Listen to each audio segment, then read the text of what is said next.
ప్రియమైన వాళ్ళారా, ప్రభు యేసుక్రీస్తు నామములో ఈ యొక్క ఉదయకాల సమయాన మీ అందరికీ నా యొక్క హృదయపూర్వక వందనాలు తెలుపుకుంటున్నాను. ఈ రోజంతా కూడా మీరు చేయబో అన్ని విషయాల్లో దేవుని హస్తం మీకు తోడయుండి మీకు జయాన్ని కలుగు చేయనుగాక. దేవుని మహాకృపను బట్టి ప్రియమైన దేవుని బిడ్డలారా, ఈ యొక్క సంవత్సరం యొక్క చివరి దినాల్లో మనము ప్రవేశించున్నామండి. ఇంతవరకు దేవుడు మనం నడిపించాడు. ఇంతవరకు ఆదుకున్నటువంటి ఎబినేజర్ అయినటువంటి దేవుడు ఇక రాబోయే రోజుల్లో కూడా ఆయన మనల్ని ఆదుకునుగాక. ప్రియమిదేంట్లరా, ఆ యొక్క సంవత్సరం యొక్క చివరిలో ప్రవేశించిన మీరు నేను రెండు విషయాలు మనం ఖచ్చితంగా చేయాలండి. మొట్టమొదటిగా దేవుడు మన జీవితంలో జరిగించినటువంటి మేళ్ల నిమిత్తంగా ఆయన స్తుతించేవారిగా ఉండాలి. రెండోది, నూతన సంవత్సరంలో మనం అడుగు పెట్టడానికి ముందు మన జీవితాన్ని మనము పరీక్షించి పరిశుద్ధపరచుకోవాలి. ఈ రెండింటిని మనం చేయాలండి. ఈరోజు ప్రియమిదేంట్ల మనము దేవుని స్తుతించాలి అనేటువంటి అంశం మీద మనం దేవుని యొక్క వాక్యాన్ని ధ్యానించుకోబోతున్నామండి. మొదటి రాజుల గ్రంథము 8వ అధ్యాయము 24వ వచనంలో మనం చదివినట్లయితే సొలొమోను రాజు దేవుని స్తుతించేది మనం చదువుతున్నామండి. ఆయన అంటున్నాడు, అయ్యా, నా తండ్రి అయిన దావీదుకు నువ్వు ఇచ్చిన మాటను నువ్వు నెరవేర్చావు. నేడు నువ్వు ఆయనకు వాకిచ్చావు, నేడు దాన్ని నెరవేర్చావు. అయ్యా, నీ మాటను నువ్వు నిలబెట్టుకున్నావు, నీ వాగ్దానము నువ్వు ఇచ్చిన వాక్కు నెరవేర్చావు అని చెప్పి దేవుణ్ణి సొలొమోను రాజు స్తుతించేది.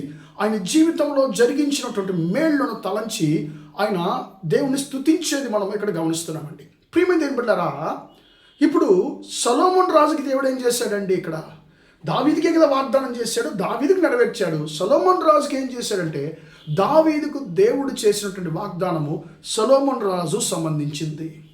కాబట్టి ప్రియమైన దేవుని బిడ్డలారా, ఈ యొక్క వాగ్దానానికి ప్రియమైన దేవుని బిడ్డలారా చాలా ప్రాముఖ్యమైన వ్యక్తి ఎవరంటే సొలొమోను రాజు.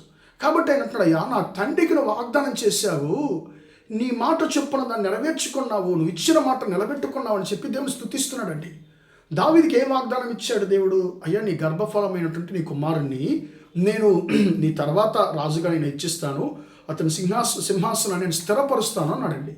ఇప్పుడు ఈ వాగ్దానానికి విరోధంగా సాతాను చాలా మందిని లేపాడండి.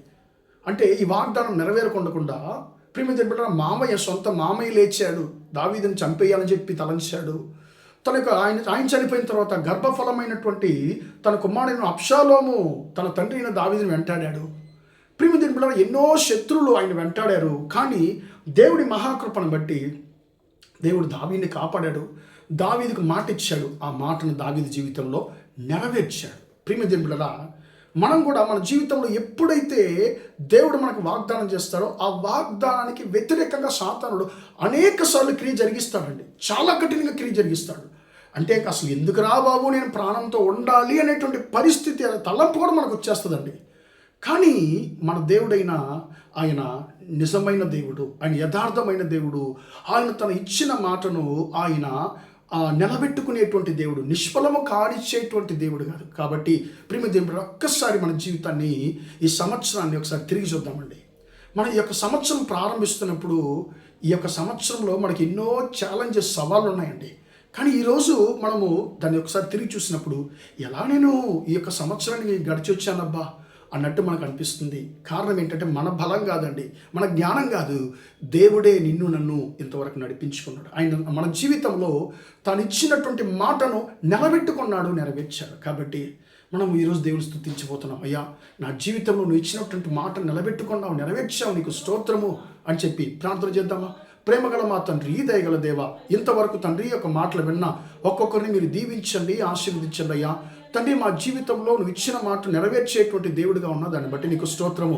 ఒక్కొక్కరి జీవితంలో కూడా తండ్రి అయ్యా స్తోత్రం, మీరు ఇచ్చిన మాట నెరవేర్చిన దేవుడిగా ఉన్న దాన్ని బట్టి నీకు స్తోత్రము. అయ్యా, మా సహోదరుల యొక్క జీవితాల్లో మీరు చేసిన అన్ని మేళ్లను బట్టి నీకు అయ్యా స్తుతులు, స్తోత్రాలు చెల్లిస్తున్నాను తండ్రి. నూతన సంవత్సరంలో నీ బిడ్డలు నూతన ఆశీర్వాదాలు పొందుకోవడానికి కృపదయిచ్చమని ప్రార్థిస్తున్నాను.